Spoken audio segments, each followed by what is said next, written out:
Hello, welcome to Richard Herring's Leicester Square Theatre podcast. This week's guest is TV's Emma Kennedy, if that is her real name. And if you enjoy these, you can help us make more by going to gofasterstripe.com and buying a badge. Go to gofasterstripe.com/badges. You can either buy just a one-off badge, and that money will go to making new As It Occurs to Me with TV's Emma Kennedy, or you can buy monthly, buy a badge monthly, and you get access to a secret channel. I send you out an email with secret stuff in it that no one else gets. You get backstage interviews with all the guests that you can't see anywhere else except on our exclusive channel. And you can win prizes every month. And plus, you're part of a gang of the biggest nerds in the world. So what more could you want? Anyway, let's go and watch. This was a great episode. Emma was so funny in it. It is. We haven't recorded it yet, so if she isn't funny, that's why. It is Richard Herring's Leicester Square Theatre podcast.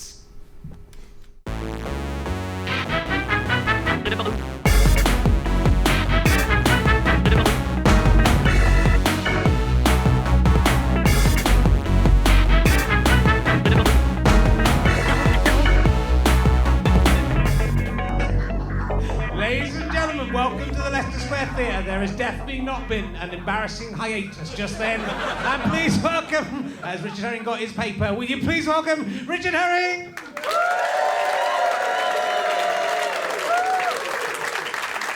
Thank you very much. I have in my hand a piece of paper. Welcome. Yeah, that's right. Some history fans in there enjoying my historical illusion. And hopefully today's show will be as successful as Neville Chamberlain's talks with Hitler. That's what we're hoping for. In today's welcome to Richard Herring's Leicester Square Theatre podcast. Though I've noticed some of the cooler kids on the internet have started calling it Leicester Pub. Yeah, it's this is the third one in series 7. We've been going for ages. We've done thousands of these things. It seems you'd think I'd be good at it by now, but I'm really not. So I'm here. This is my Lannister notebook that will one day sell for hundreds of pounds. That is the exciting. It's like holding the Mona Lisa in my hands, this knowing. I like who's your favourite Game of Thrones? Do you like the Lannisters? Yeah. Tyrion Lannister. Yeah, he's one.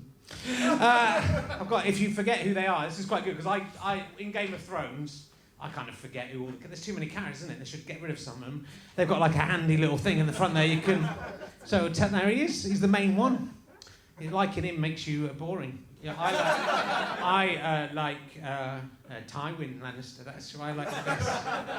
He gets shot in the toilet. Oh, what a giveaway. So I've had quite a good week. But yeah, I've walked. Yesterday I went out. I had a Sunday off, and I ended up going to the park with my wife and daughter. And we walked 10 miles. I've got a watch that tells me how far I walked there.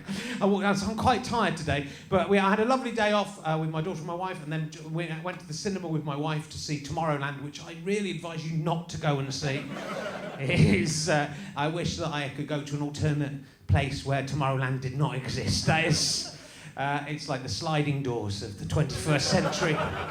But I fell asleep. I was so tired, I fell bored, but I fell asleep, which I haven't done at the cinema for a long time because I'm a young man. But when we went for some food just before the cinema, and in Shepherd's Bush, beautiful Westfield. Shepherd's Bush is an amazing place, and you should all come and live there. It's a jewel in the crown of London. I'm not just saying this because I'm trying to sell my house. It's safer than you imagine it's going to be. That's what it should say on the sign as you enter. It's much less crime than you imagined. There's a very nice new Mexican restaurant opened up on the Uxbridge Road. I do recommend it. It's becoming gentrified. Buy my fucking house, so I can go and live somewhere else. But I was in the Westfield, which is amazing, and we were having some tapas, nice tapas. But it's a wonderful place, the Westfield. And Michael Gove walked past, the Justice Secretary, the most unpopular politician. Yeah, the former Education Secretary. He walked past with 2 children, who I'm assuming were his kids, but he's a politician. So you don't know. Hopefully they're safe. Either way, hopefully they're still. Haven't been taken to any guest houses. They went to. I don't know. Just we gotta be careful with politicians. That's all I'm not saying anything about Michael Gove. But if you look, just have to look at him. And the kids didn't look anything like him. But I mean, it was if they are his kids, there was 2 kids. They were very nice-looking children, which made me suspicious. And but it also means if they are his, that Michael Gove has had sex twice, which is the most amazing thing. But the more amazing was that Michael Gove, surely the most unpopular man in the country, who you would imagine any street he walks down, there's 5 people who want to punch him in the face, at least. That's the least. Had no security, just walking around the Westfield like he was a normal guy. I realised I had the opportunity, I could have killed Michael Gove. I was sort of frozen to the spot, he was so close, and then he'd gone and I could have killed him. And it's like a lot of people say if they could go back in time they would kill Hitler. And that's in hindsight, isn't it? But I just hope that if I had the opportunity and killed Michael Gove at that moment, people would have gone, oh, that's a rum deal. Richard shouldn't have done that. I'd probably go to prison, would never see my daughter again. But, in hindsight, in 20 years' time, people are going to go, why didn't you kill Michael Gove for it?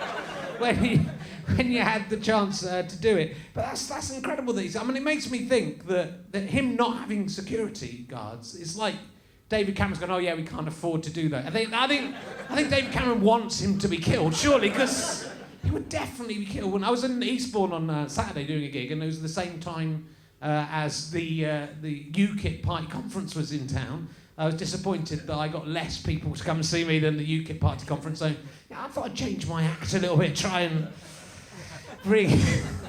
Probably not the day to do it now, think about it. But again, the people who Eastbourne could have killed Michael, could have killed what's his name, Nigel Farage. Though I think he's just going to die, isn't he? He is just going to die, isn't he? Hopefully soon. I don't wish death on anyone apart from evil right-wing politicians. But anyway, we will crack on. I've got plenty more observations from my week, but we'll save them up for the second podcast. That means I don't have to talk to you, madam. I was going to talk to you, wasn't it? Be rude to you. Hello, what's your name? Lena? Like Lena Thingy from Game of Thrones. Yeah, that's what does your badge say? I paid £1. Good, that's good. You can buy those at the bars and at the back if you haven't got an iPad. Nearly everyone's got one, to be honest.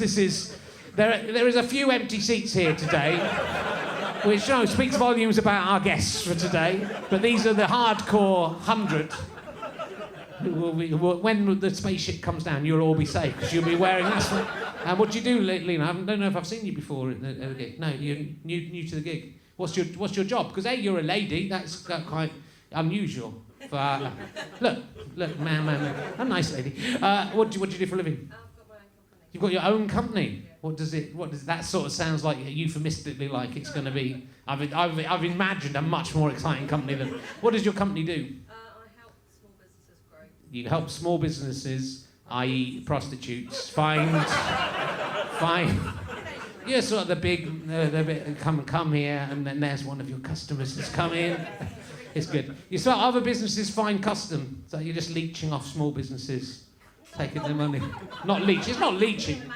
Making them make more money. Yeah, but who ultimately makes the most money, Lena? Yeah, that's right. Look at you with your I paid £1 badge. They knew what you were spending on. Well, you're most welcome to the show. Very charming.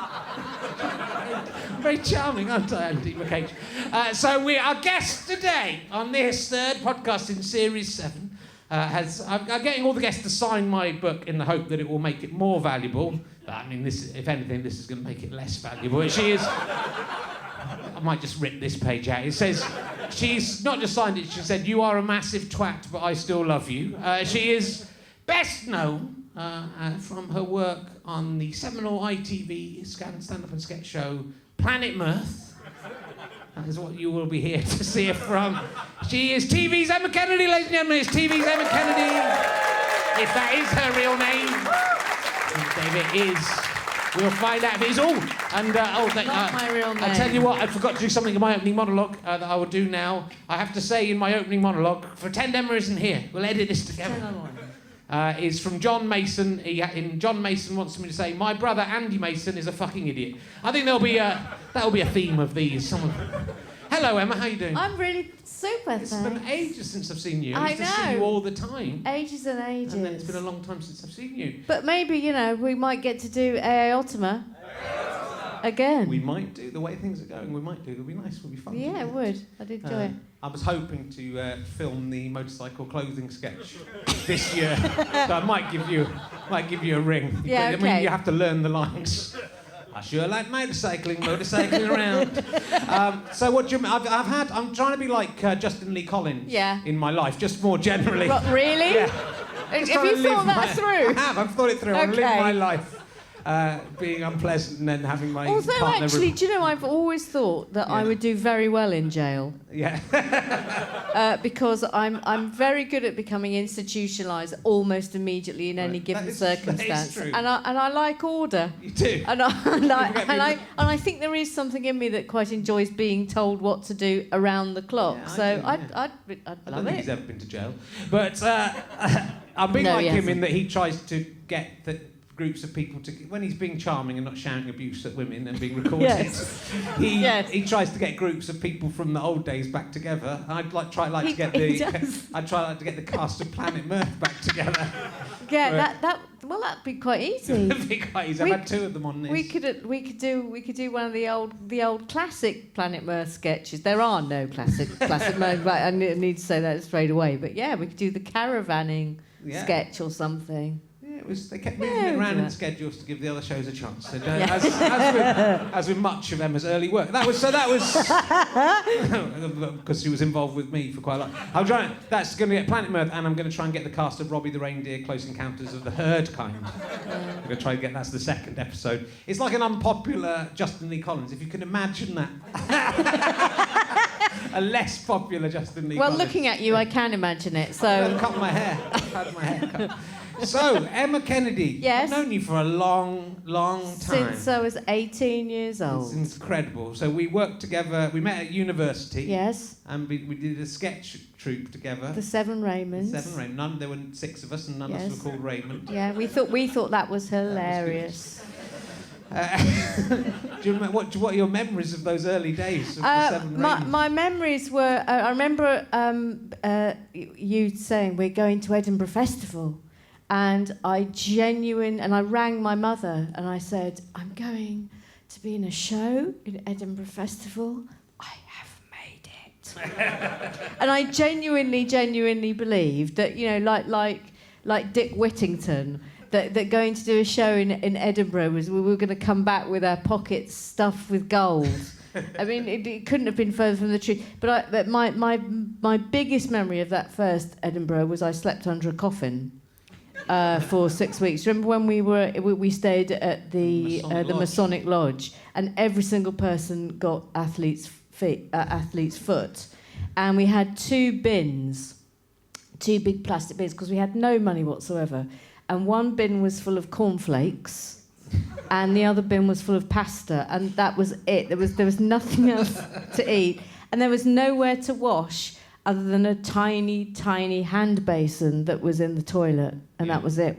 Those were our washing facilities for 6 weeks. Yeah, so there's like 50 or 60 students sleeping on the floor with tables delineating their space. Yeah. Nice. And were you there the evening when we sort of broke into the basement just to see what was down there? Now, is that weird white Tardis thing? There was a TARDIS in the basement of the... I don't know if you've been to Masonic Lodges. I haven't been to Masonic apart from this one, but there was a lot. We found a lot of strange accoutrements, but that was the weirdest one. Yeah. Well, we broke into the actual temple, didn't we? Yeah. And we pulled out all the paintings, and there was a couple of swords, and Yeah, it all got a... there was like a staff. It escalated quickly. Let's put it that way.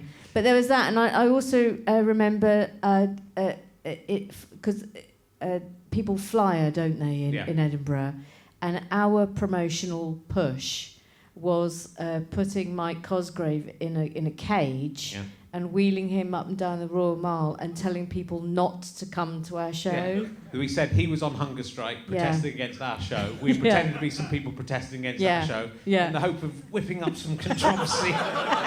And then Mike Cosgrave was in a cage we constructed. He was supposed to... He was on... I mean, we knew it was a joke. He was on a hunger strike, but he had some packets of crisps in there. But kept on eating a crisp. Yeah, I could still remember the song. We were going up down the Royal Mile going, do not go to see the Seven Raymond show. And it worked. It did really work. we were in quite a big room at lunchtime. We're in the same room as the Oxford Review, which got packed out at night, but we got like 5 or 6 people at night. Yes. For an afternoon. Yeah. Until I think the last day we came up with this is quite a good tip for anyone going to the Edinburgh Fringe. We went down the Royal Mile and gave people in couples 1 free ticket to see our show. Yes. So that meant that then they came and bought a ticket for their other person. So we actually managed to sell about 12 tickets on the final. But then we went back to Oxford at the start of our second year, and we could put on the posters direct from the Edinburgh Fringe. Yeah. Oh, we were and heroes. Everyone went mad with it. We were heroes. Like you, We were properly famous in Oxford, like real, genuine fame. I can remember there was during Rag Week. One of the things that it was like a treasure hunt, and one of the things on the treasure hunt was to find a Seven Raymond and bring them in. Right. So I spent all that day being constantly manhandled by people dressed. Talking up of being as manhandled, do you vampires. remember in Johnson Terrace when Let's not talk about that. When Stuart Lee had sex for the first time. When I was going to say that.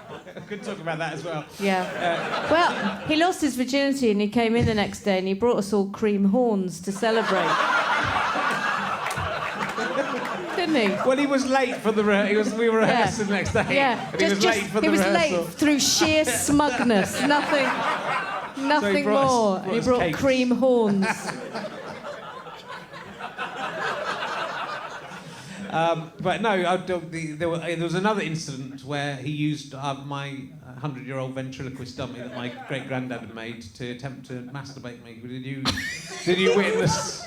Did you witness that? I don't think I witnessed that. If I can get a witness, I can probably get him sent to prison. Because that what DLT Dad did isn't as bad as that, is it? The way I heard was that Stu found you.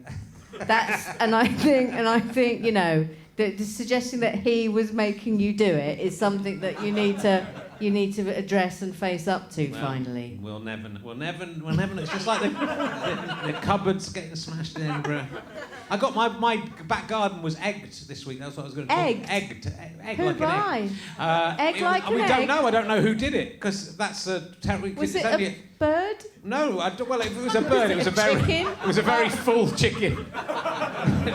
Sitting in a tree. Oh, fuck. Yeah. It laid 5 eggs in my garden from a height. How many eggs? There were 5 eggs thrown into... And I've only got a little tiny back garden, so that's not...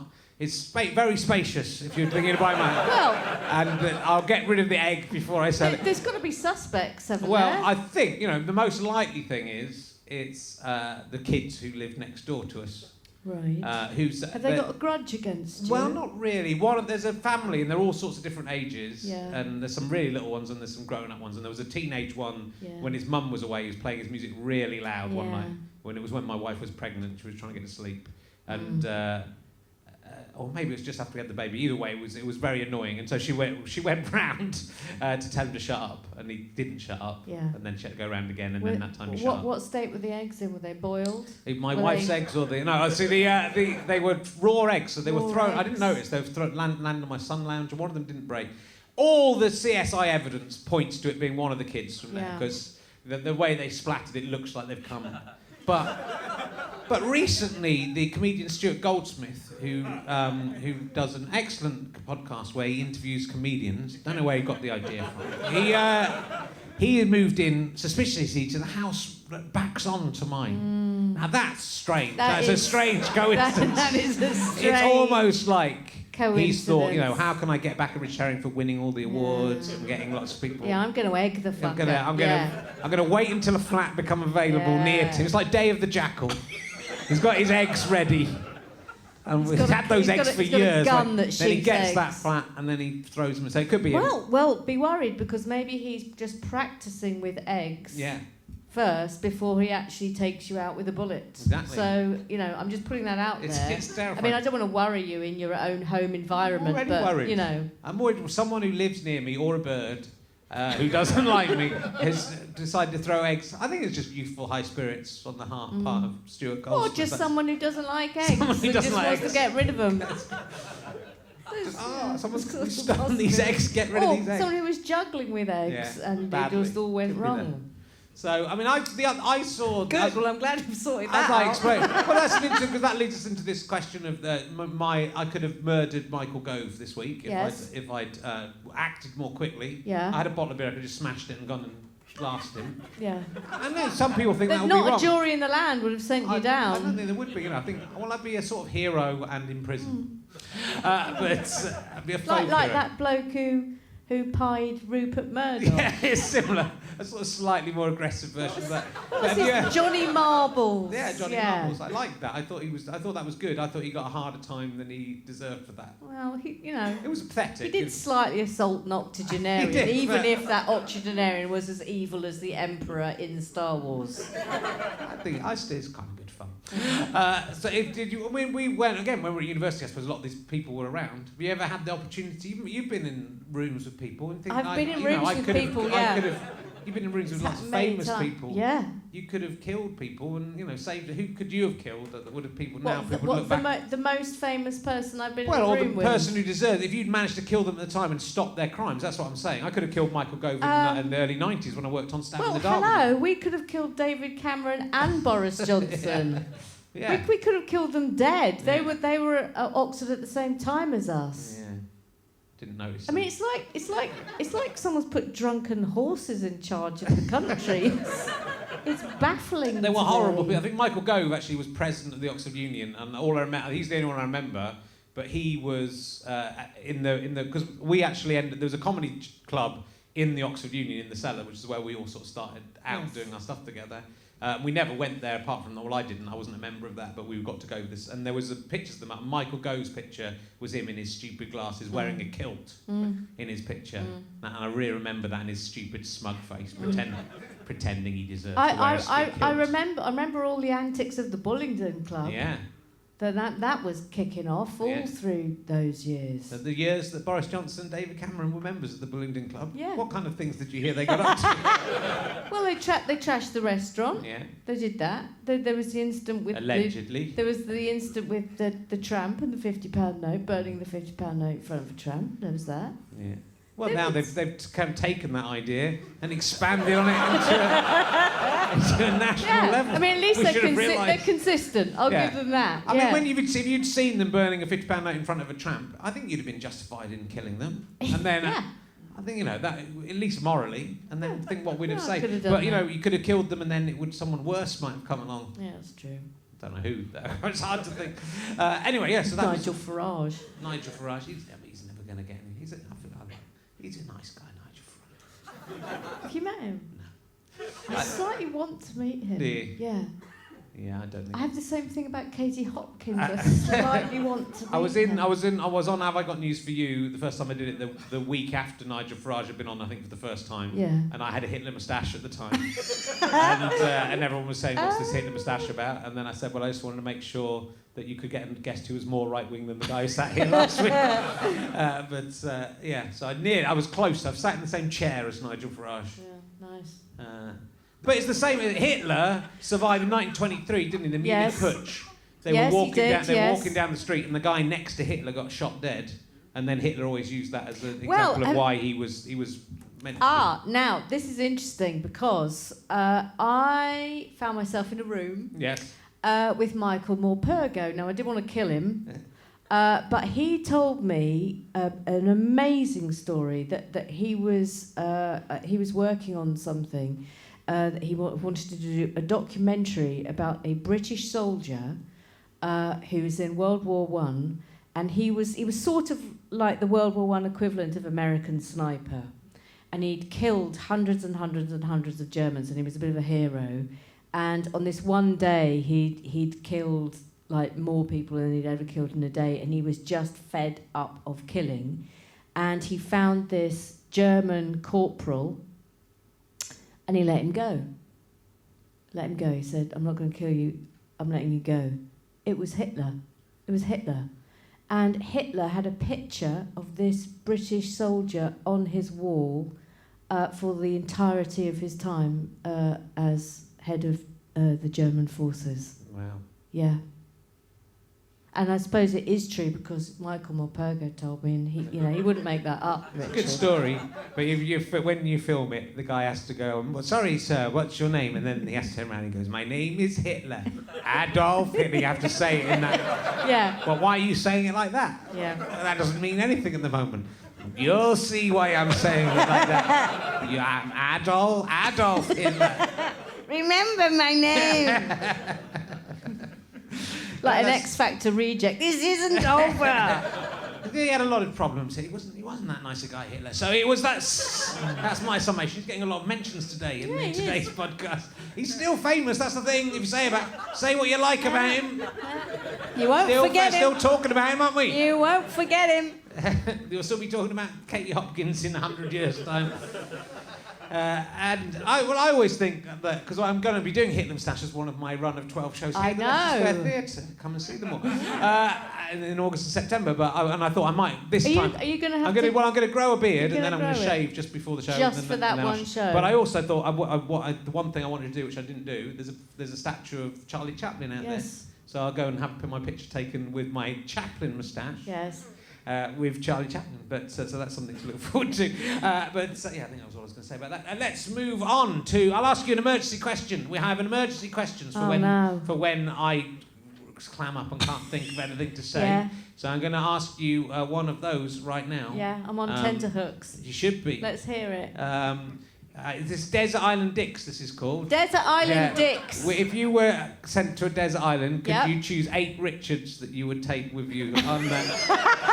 I've got to choose 8 Richards. 8 Richards, yeah. And I'm the luxury Richard. You get You're okay. I'm the Shakespeare Richard. I would choose Richard Madeley. Oh yeah, he's a popular choice. But mostly because he fascinates me. I've been in his presence, and it's like being near a dangerous horse. Yeah. There's something about him that's sort of animal magnetism, but gone wrong. Yeah. And I'm fascinated with him and Judy and Chloe and that whole relationship, and I just want to know him. I want to know Richard Madeley. Yeah. So that's he's one. The good thing about this question is it's just slightly too many. It's fun up to about 3, and then it's just like, and then you're really struggling to think of other Richards. That's why I like it. I like the awkwardness it engenders. Am I allowed a corpse? Yeah, you can have it. And I'd have the dead Richard Harris. Okay. Because he was a bit of a hellraiser. He'd bring fun, a sense of fun to the island, and he would definitely know how to make alcohol from rotten coconuts. And he sang that song that I remember. This is one of my only memories of touring as the Oxford Review with you. He sang. Didn't he sing that song? Someone left the cake. Yeah, someone left the cake in the rain. And then left the cake. I remember us hearing this song on the radio and just not being able to believe. I think it was the first one. He said, "Someone left the cake out in the rain. I don't think I can take it because it took so long to bake it, and I'll never have that recipe again." It took so long to bake it. It's a cake rain-based metaphor. Yeah. Someone left a cake out in the rain. I'm being metaphorical. Okay, you can have Richard Harris. Also was Dumbledore. How many more Richards? 6 more. Oh, you've had 2. That's 2. Christ. Can I have? I'll have Richard Ayoyaya. Oh yeah, Richard Ayoyadi. Yeah. I'll have him. Yeah. For no other reason that I like to have an ethnically diverse mix on the island. You're repopulating. And Richard Pryor, let's have him as well. So we don't have the token black. We've got 2. How many more people have I got? 4 more Richards. Oh, you're joking me. Oh, I don't know if I know 4 more Richards. Well, maybe I'll give you some time to think about it. The time is now. All right, I'll ask you another question. Yeah. It's another This is a penis-based question. Oh, where's Kelsey? If you had to choose between dating a man who was a 6-foot tall penis. He's just a 6-foot tall. Has he got hands? Got no hands, but has he's got a face. Has he got a mouth? Yeah, he's got a face on his helmet. Has he got a tongue? Yeah, let's say he has got, right. let's say So he has got a so tongue. he's a 6-foot penis. So his face is on the helmet. I Yeah. don't know which side. I don't know if it's the banjo string side or the other side. Okay. Is he? I'd say probably Has the he other. got a smiley face? Or I is mean, he the a banjo string could grumpy be face? his nose. Is it flat nose? It's like a helmet, then. Isn't it? Okay, right. His Right. face isn't like Has a normal he got face. facial hair? I think he'd wear a wig to make himself. All right. He'd wear a kind of little tiny merkin Okay. on Is top he of his wearing head. clothes at all? Well, it doesn't really matter if he's wearing How clothes. does he get around? Well, I think what it is, Is he on coasters? Does he slide? He's got the. It's just the bottom is like a slug. Oh, like tentacles. There's no balls. Yeah, Like just going- tentacles. He moves around like that. Yeah, okay. I think the original. I had this idea because I was looking. Or he's not at, rolling on 2 balls. No, he's not rolling. That would be ridiculous. I think there was a couple. There was Mark Reckless and a couple of these conservative UKIP MPs who I thought looked quite like penises, and then I decided they were penises. And what he does is he wears a suit with shoulders and rod hole arms on it. So he looks like a human being. So he's got he looked like this, but then his head's a penis, and then his plastic hands. yeah. But they can't do anything. That you could be wanked off with. Yeah. Yeah. Okay.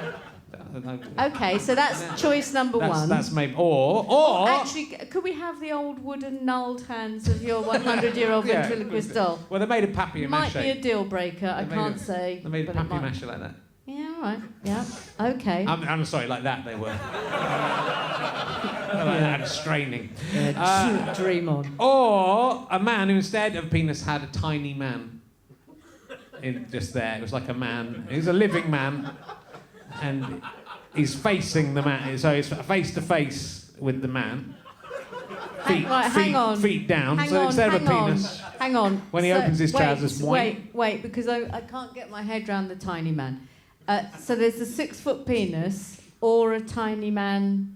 well, it's the man. You're dating the man, but he has a tiny. He has the. So, what choice one? Let's just get this Yeah, clear. because I'm not Is clear. the 6-foot penis. Right.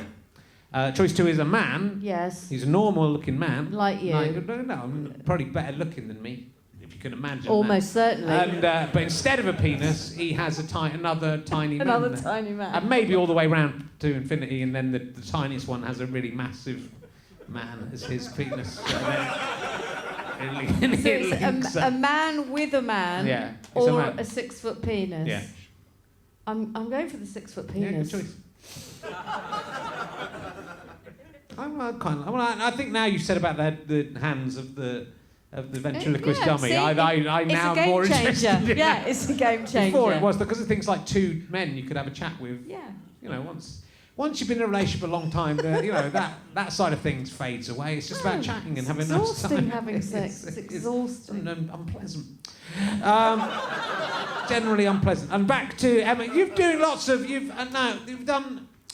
done a lot. You were, of course, as people will know, you were Nostradamus. I was, yes. I was That's what you're Nostradamus. most famous for. Yeah.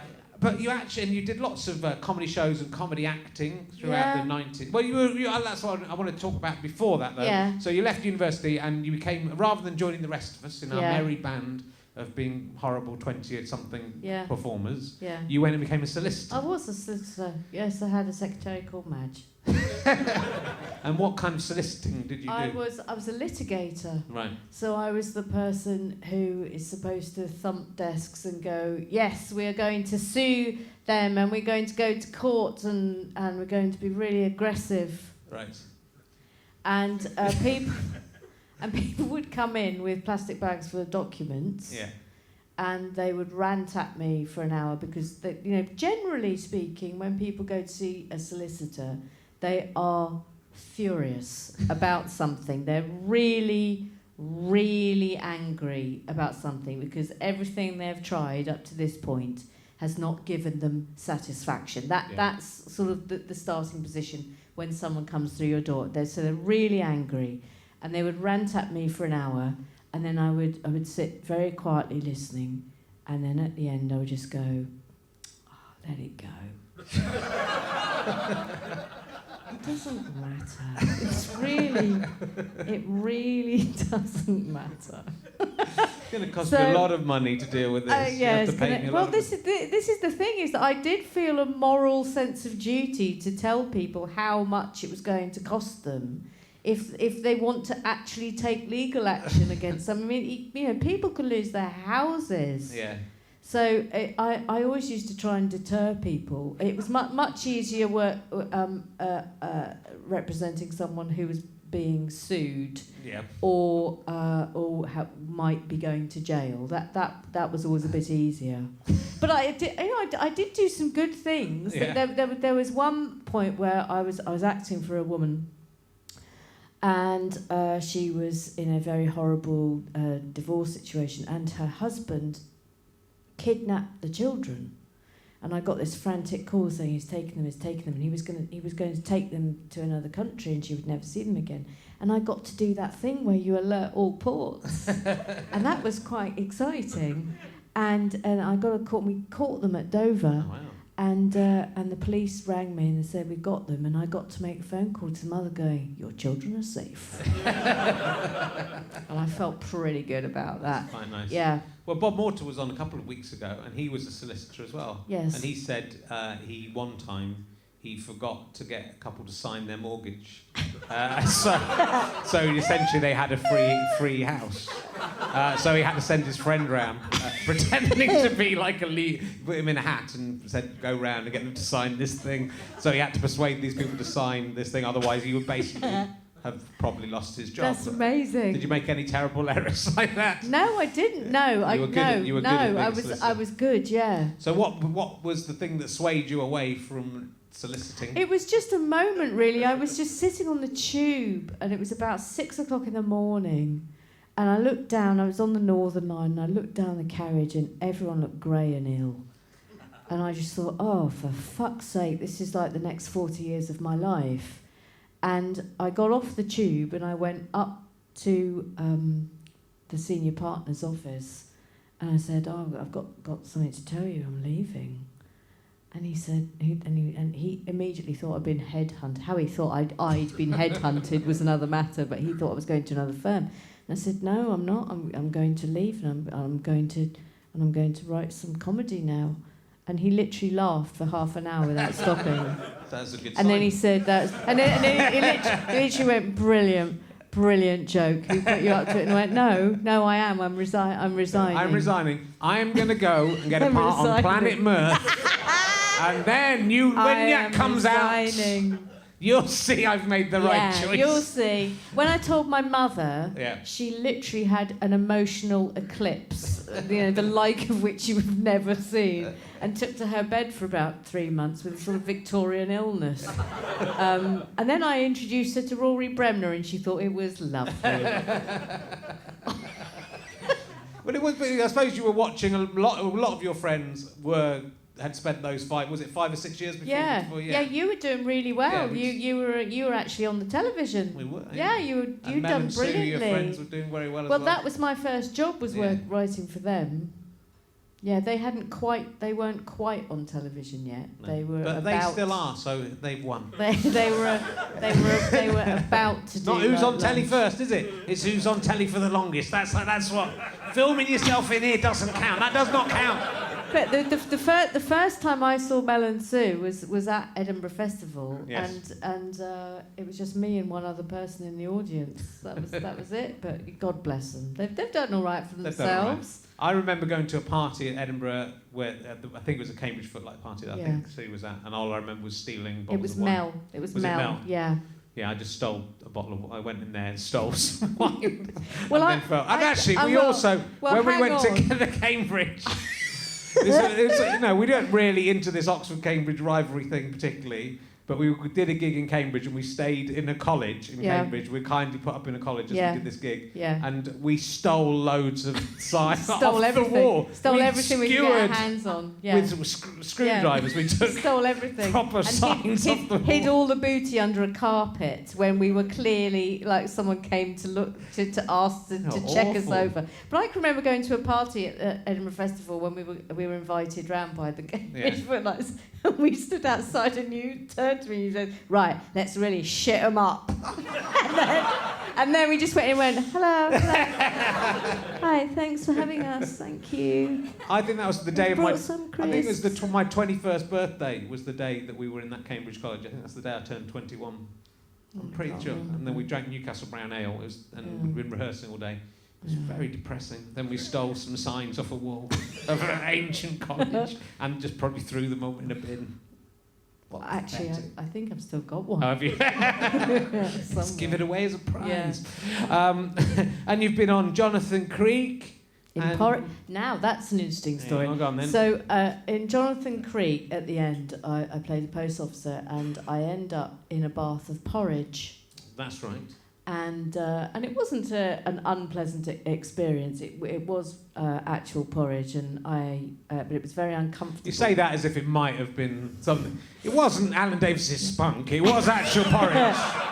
He didn't just spunk into a bath and make me for weeks and then make me sit in. It was actual porridge. It was proper porridge. Okay. But it was quite uncomfortable because there were two hot pipes that I had to sit on top of that were bubbling, so it made it look like the porridge was still bubbling. Anyway, did that, thought nothing more of it. Then a couple of years later, someone alerted me to the fact, because of course the internet was only just starting. It was. Back in the day, you know, we were pre-internet, aren't we? So someone alerted me that there was a website that is dedicated to women who are in gloopy matter.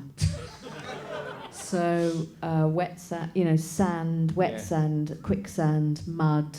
Yeah. There's lots of websites where there are women with gloopy matter on them. I have to say that you don't have to go so specific now. Yeah, imagine if that quicksand was loads of different men seen. Yeah. No, that's but the criteria of this one was that you had to be sort of submerged. In the gloopy matter.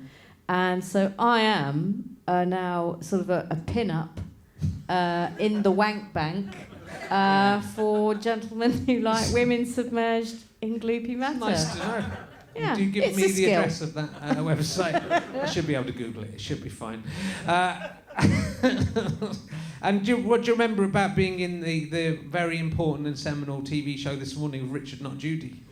Oh, I loved every minute of that. It was good fun. I really loved it.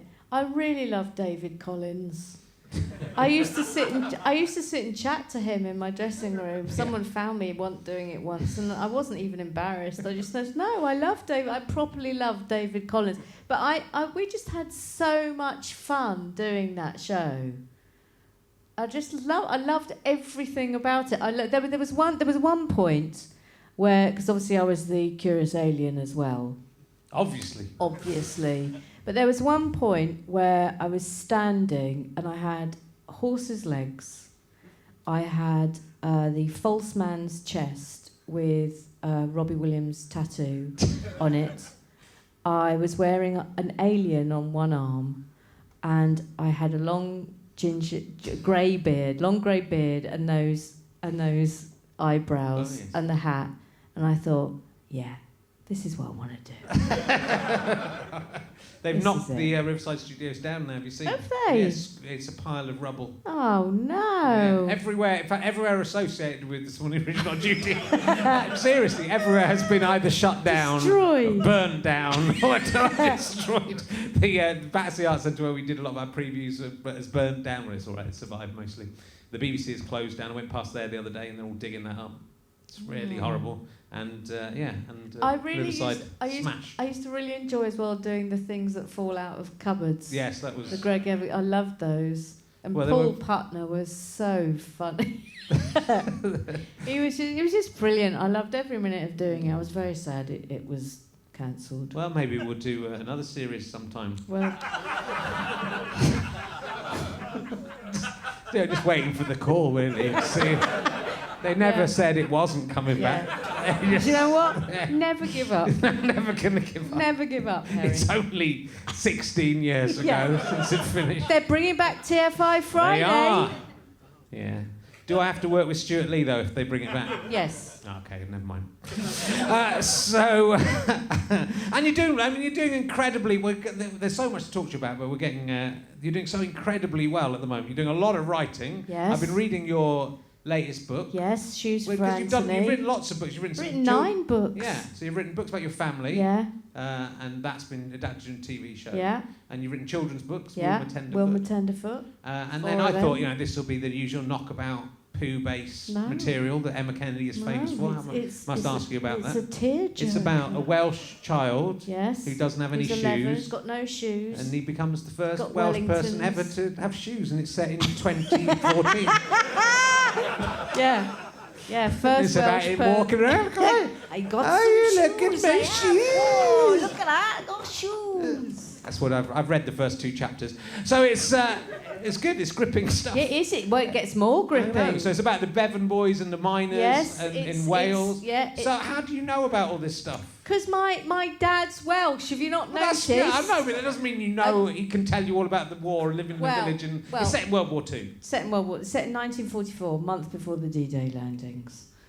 And it started because my dad kept telling me stories about when I was a boy, blah blah blah. Yeah. And he genuinely didn't have shoes until he was 14. He had a pair of Wellingtons that he was only given because someone up the road had died.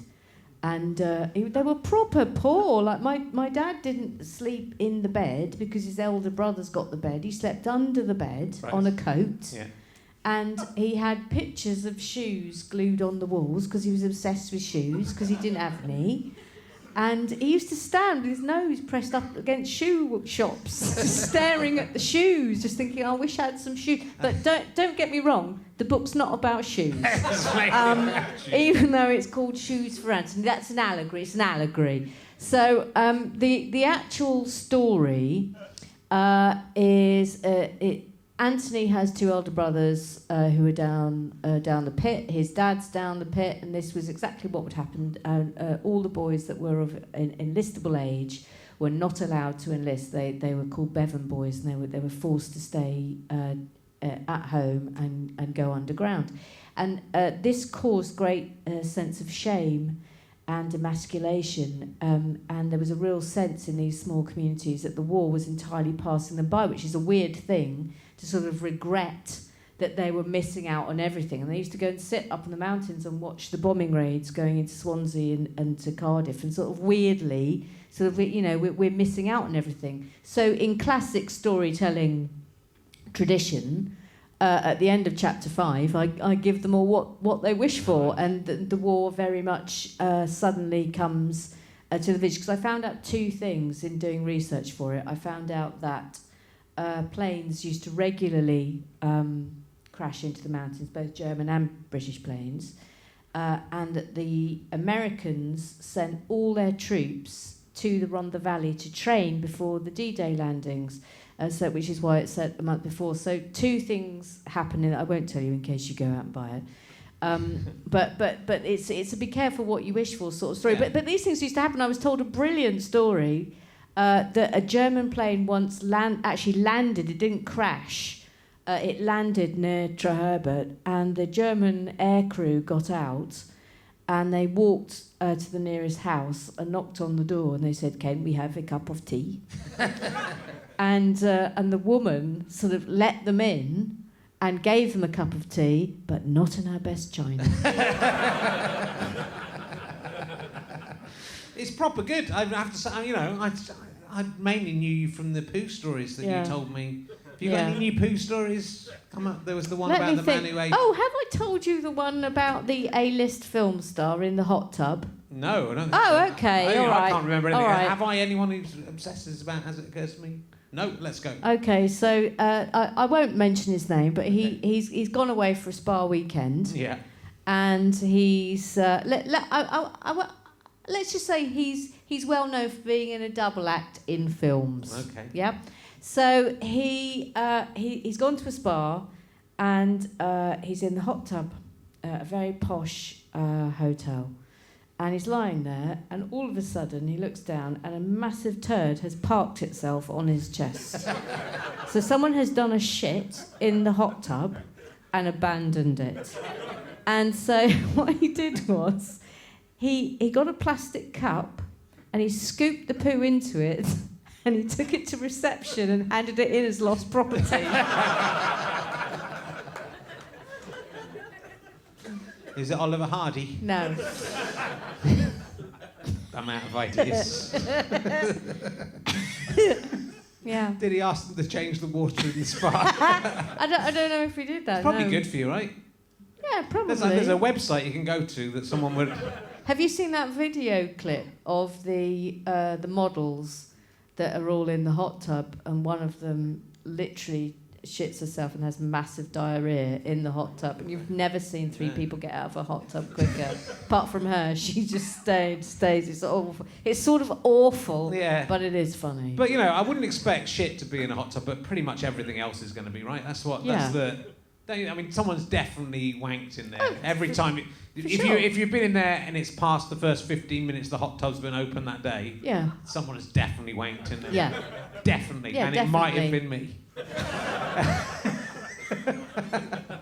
But people are weeing. Well, the people are weeing there, weren't they? The problem now is that anyone listens to this and they happen to chance upon you at a lovely weekend break in a spa.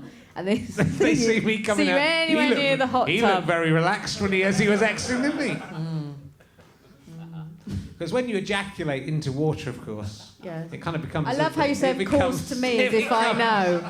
It becomes like all stringy and sticks to you. Does it? That's nice. Yeah.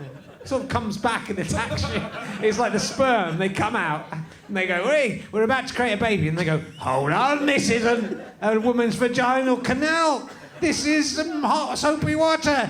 Who did this to us? Why? And then they become kamikaze because they realise that's the end for them. Yeah. I mean, a clever one might think, I'll just hang around in this hot tub. Maybe a lady will get in. Maybe I can find my way through this costume. But most of them, they come back, and then they become like they're like sea monkeys. Yeah. They become... With faces. They get bigger, and then they attack you. Do you remember buying sea monkeys? No, I never did. I always wanted to. I bought sea and being absolutely furious that they didn't have smiling faces. Really properly furious, because on the packet family, it was like having a great old time. Yeah. Good. Oh, and you gave others. You nearly killed me. You actually genuinely nearly killed me. Probably the closest I came to death 1989 was 1989. When I finished my finals, you came out to greet me. I think you already finished your finals. Yes, I finished. So your finals the finished day first. Before. And then history finished, and you brought me and Ewan Thompson a bottle of whiskey. Traditionally, you'd get a bottle of champagne. Emma thought, I'd be clever, I'd get a bottle of whiskey. You preferred whiskey. You said whiskey. You preferred whiskey to champagne. I was thinking of you. It was nice. The problem was that I then, in the next 90 minutes, drank an entire bottle of whiskey. As well as some champagne and stuff that other people were passing around. The night becomes a slight blur. But I remember being in the bar in one of the colleges and then having to go to the loo. And then I remember sitting on the loo and just being sick on the floor. So I was too drunk to understand what I had to do. So I was sitting on the loo and I was just throwing up on the floor. And there was a sea of sick in front of me. And I remember a guy knocking on the door and a member of staff going, oh, God, get out of here. And then I walked down the road and everyone was going for a curry and I was going to go for a curry with them. And then just as I got to the point where they were going to go to the curry and went that way, just something in my brain said, go home. And I turned left and went home. I genuinely think if I'd gone to that curry place and had one more drink, you would have died. I would have died. My brain just went, go home. And I woke up the next morning and with barely woke up. I was nearly dead and it was the most terrible hangover I've ever had. I mean, technically that wasn't my fault. I think it was your fault. You got me a bottle of champagne, I could have drunk the bottle of champagne. I wouldn't have been sick on the floor. So I just love the fact, the perspicacity of me going, I've been really sick. I'll go for a curry. I'll go for a nice vindaloo. That'll sort me out. 2-1. I got 2-1. 2-1. The annoying thing is, if I died before the exams, automatic first. That's is what that happens. true? Yeah. If you die before you've taken your exams, automatic first. True? So because of you, if I died afterwards, quiet, didn't they? I did. If you'd killed me, think of how good it would have been. It would have been much. You've been writing on Danger Mouse. Yes. I mean, you've been writing a lot. You're working very, very hard. And like that book is properly written. The book we talked about, it's like a proper book. It's a proper book. Not just like a thing you'd read on your toilet. It's like a proper, you read this, that's like someone, there's similes in this and stuff. Yeah. But you've been writing Danger Mouse as well. Yes, Danger Mouse is How's back. it going? It's gone brilliantly. We met Brian, the original creator of Danger Mouse, which was he's only got one ear. And did he then use that experience to give? He thought, I'll create a creature with one eye, and I'll use my experience. Do you know what? I hadn't thought about that. Maybe What's happened to his other ear? I don't know. I didn't ask him. Were you just looking at it? Probably were you doing this a lot? Were you just slightly? Are you talking to? I was a bit. I was like that. Because what's there Because when you're not looking at someone straight on and you only just and you think, hang on, has he got one ear? Where's the other one gone? But did you notice because his glasses were kind of down his face?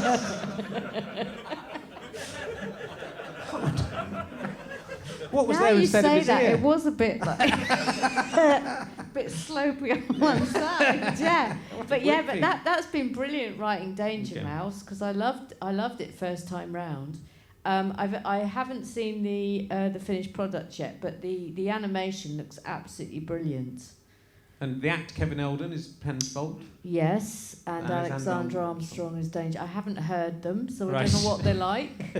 I reckon I can guess what Alexander Armstrong's going to sound like. Yes, I think he'll just sound like Alexander Armstrong. On Pointless, yeah. Have you been on Pointless? I have, yeah.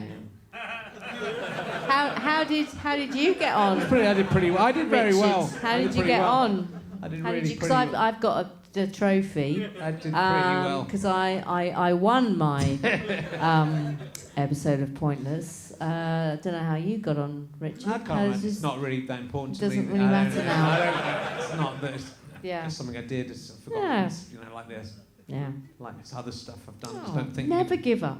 Never give up. You say you can go on as many times as you want, but I think if you go on more than 4 times and still haven't won, that's quite bad. If it's your 100th time against stupid celebrities. I think they've got a rule: is if you die before it's broadcast, then you win the trophy. It's worth it. It's worth it.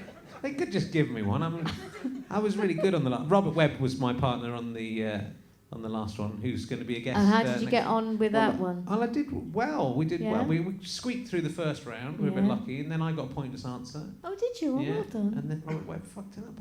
I'm only really got him on to this, so I can spend 90 minutes just saying, "What the fuck?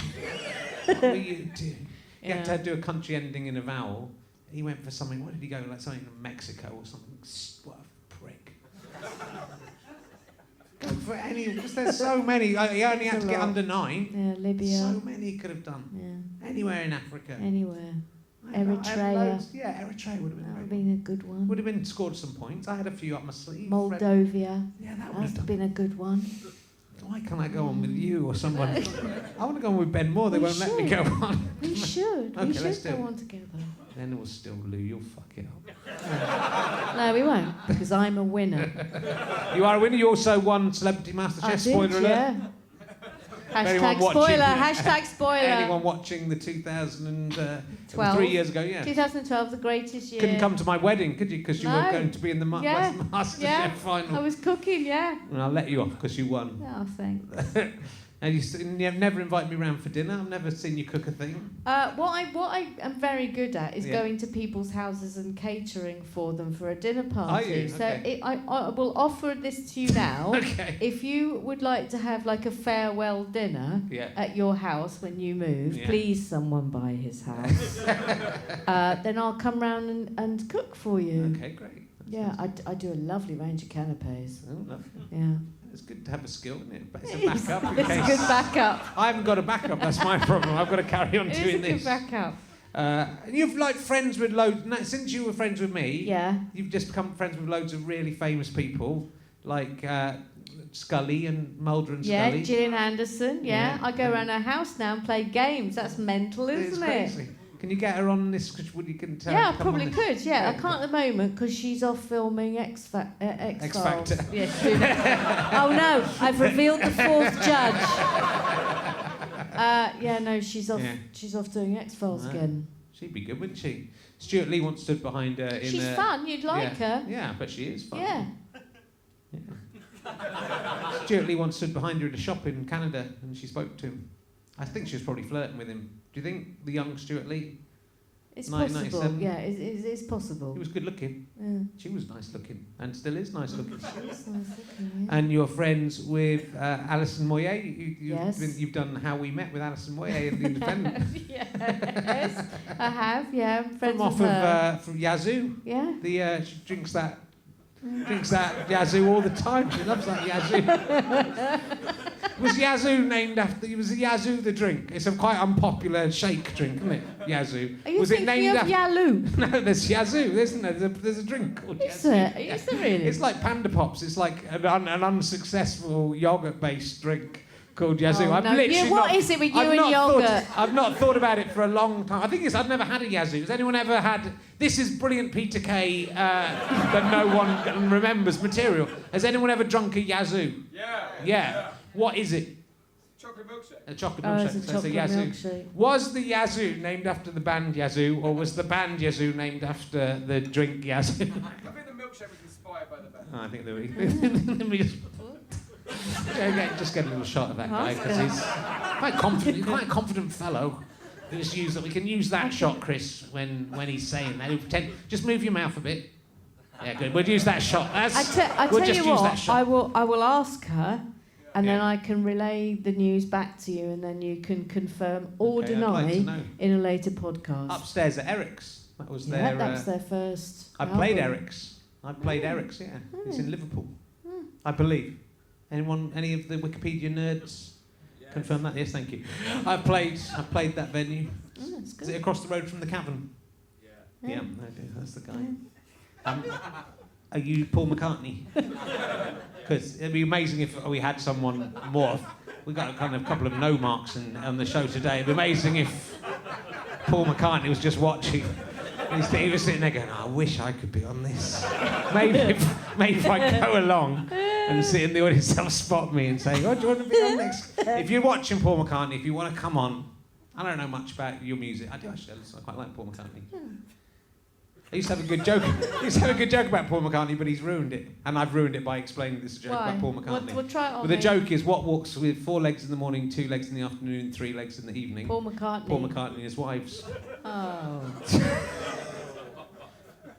Just factually accurate. It's not. It's mathematically accurate. What's- He's ruined it by getting married to someone else.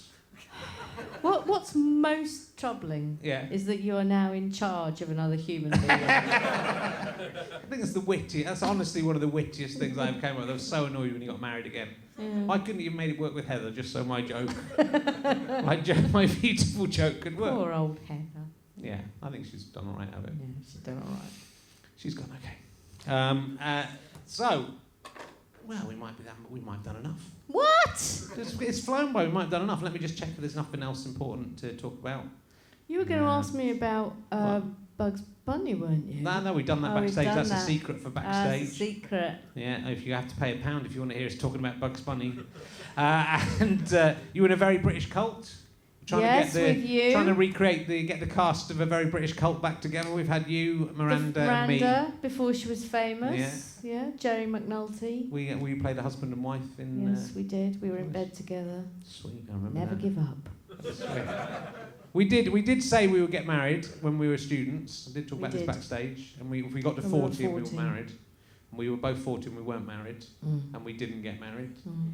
Do you think there's a chance for us in the future if our partners sadly die? I think if both Or of are our, murdered. I think if both of our partners Yeah. die Sadly die. in very sad circumstances, then I think it would be only right and proper Okay. that we somehow comfort each other, but without having to have any sex Yeah. ever. You're quite nice but- looking still. but I know how old you are because you're a little bit older than I am. But if we could, looking I, good. I think if we could work in Yeah. the hand Yeah. of the ventriloquist puppet, I Just think that could satisfy both of us. I've got 2 puppets, so Yeah. one could be on each Yes, side. exactly. So And would- if we had sex puppets, Yeah. then I think it would be more than adequate that we could get together and finally be wed as all of nature longs for, Yeah. and the nerd's desire. It'd be nice. Maybe in 40 years. We were 88 years old. Yeah. I gave people a clue as to how old Emma is. She's 1 month and a half older than me. Unbelievable. Look Going at to be you. 50 in 2 years. Look at that. Shut the door. We had our joint 40th birthday party. Yes. It seems like only yesterday. And we did. I don't know if we said this in the secret Yeah. pound pod, but when we had our 40th birthday, we had a joint party, and we were both genuinely convinced that neither of us would ever find anyone who would want to marry us. And so we spent way too much on this party because we genuinely thought it was sort of like our wedding reception. And you got loads of presents and I got nothing. I That's got all I loads remember. of presents. And I got very drunk. Did you? I Yeah. didn't. And you can read all about it in my book, How Got Not a to bit Grow Up. tipsy. Yeah. You're Oh very, yeah, I remember it. Yeah. Yeah. Oh well, it's happy. I can't believe that's that long ago. I know. I wish I was 40 again. Do you? I don't. When I was 40, I thought I'm really old. I looked back at a photo of me when I was 40 in my blog the other day. I'm so young and handsome. My hair's really long, but it all looks shiny and you know. You had hair like Richard Madeley for a while, didn't you? I did. Made you look magnificent. I did. I looked awesome. And then I've had a baby, and she know. sucked the life out of me Well, like a vampire. This is what they do. And you'll be her mother, of course, in the future. You'll be her stepmother. I will, To but help you know. bring me up. Hopefully, how old will it be? Well, If we will say, be. are we saying Well, it about depends at 4 what point. years? Yeah, well, it could be 4. It could be 4 years. 4 or 5 years. You don't like babies. depending You on don't like the- babies, but you like depending on children. the sudden and sad deaths of our partners. we'll Yeah, be no, sad. that'll be fine because children get interesting then. Yeah. She's quite. I kind of like her. She's a little baby, but I kind of want her to stay like being a baby. If we have another one, I'm going to try and make it stay a baby forever somehow. I'm going to do some kind of medical experiment on it. Because they're quite good fun, I think, as babies. A lot of people say the babies are boring. I kind of think they're sort of funny. I like it when they start talking. That's when I suddenly become interested in a child. Yeah. But I'm really not. Well, into I don't think babies. it'll be long. My child's very advanced, and she's much better than the other babies. she's really big. She's going to be a gigantic child. So I think she's taken after her mother there a little bit. Her hands are already bigger than my hands, but that is not that difficult. That's not difficult. It's not difficult. That's not difficult at all. But anyway, she's very nice. Well, thank you for coming in, Emma. Good luck with all your stuff. If you ever want to put me in, you might put you in lots of TV shows. If you ever want to put me in all of your TV shows. You know what I'm going to tell you? When we were filming Series 1 of the Kennedys, which we're editing at the moment, there was a moment where, because I did think about you. Yeah, there's no good thinking about it. I did, because there was a moment where we needed someone to play a postman, and I remembered you played... that you had played a postman. I've done the postman. That you had played a probably still postman got the costume. in Time Gentlemen Please, and I thought, well, he knows how to play a postman. I do, yeah. He might be really good at playing a postman. And then I thought, no, Richard Herring gave me all the opportunities I've ever had. I must give him nothing in return. No. So I'm going to wait till Series 2 and write him a proper part, and not a part for a postman who has no lines. Yeah. I wouldn't be in any rubbish you wrote anyway. My fingers crossed. Ladies and gentlemen, will you please give... Massive twat. Please let me... I didn't mean it. Please let me be on the telly. Please let me be on the telly. I'll do anything.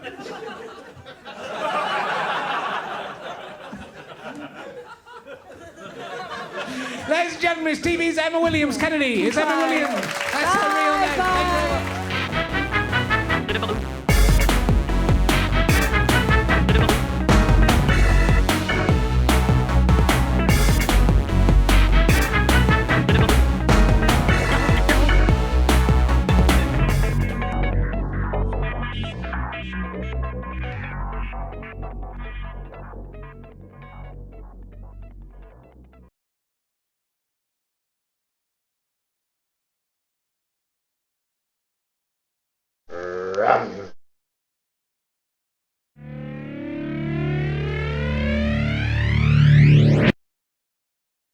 How'd you like them sky potatoes?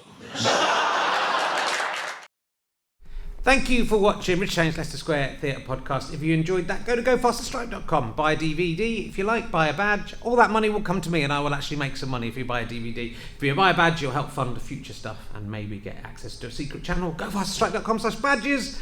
I've got to say this, Glenn Ashcroft has paid money for this to happen. I've got to go over to Robot Voice. Calculating how much money has Glenn Ashcroft wasted. Calculating. 52 idiot pounds. Ah, puny human, he must die. So that was Robot Voice talking there. Some of you might not know what that is. Thanks for watching. Bye.